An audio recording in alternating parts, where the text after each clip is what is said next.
Hello mga ka-barley! Good evening! Ito na naman po tayo. Magtitimpla po tayo ng barley juice. Yan po. Sasabayan po natin yan ng barley supplement capsule. So, same scenario. Everyday drink barley juice and capsule for healthy life, healthy living. Okay? Yan.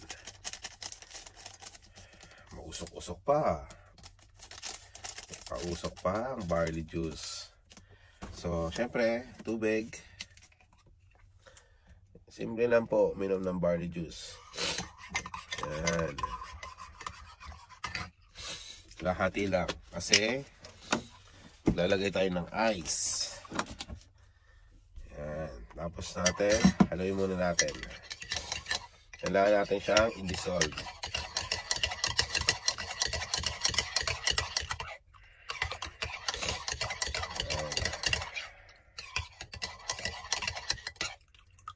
Tingin yung dissolve na siya. Okay. Saka nyo lagay yung ice. Para mas masarap.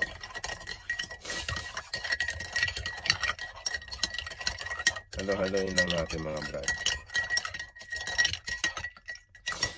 Yan. Sa mga video po na napapanood nyo po sa akin, Steven Vlog, pa-share naman po, comment din po. Lalo na sa mga gumagamit na ng barley, JC Barley Organic. Para makita rin ng iba, comment din po kayo sa mga experience nyo. Grabe, sarap talaga.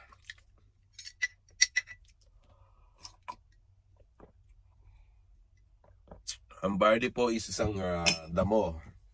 Okay? So yung iba hindi nagugustuhan lasa. Damo po siya, yung 20 cm niya sa taas, yun po yung kinukuha niya, ginagawa nilang barley. Dahil kagandahan nito, may stevia po siya. Ayan.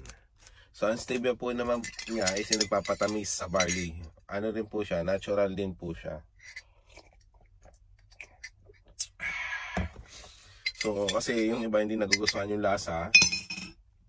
Pero ito dahil nga may stevia, sigurado magugustuhan nyo, lalo na pag may ice.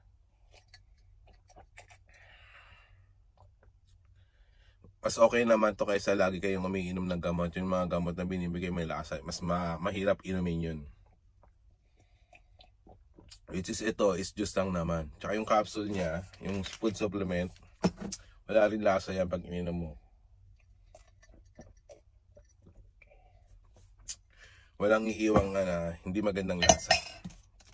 So that's it for today. Thank you for watching guys. Please do like, share, and comment na lang po. Thank you.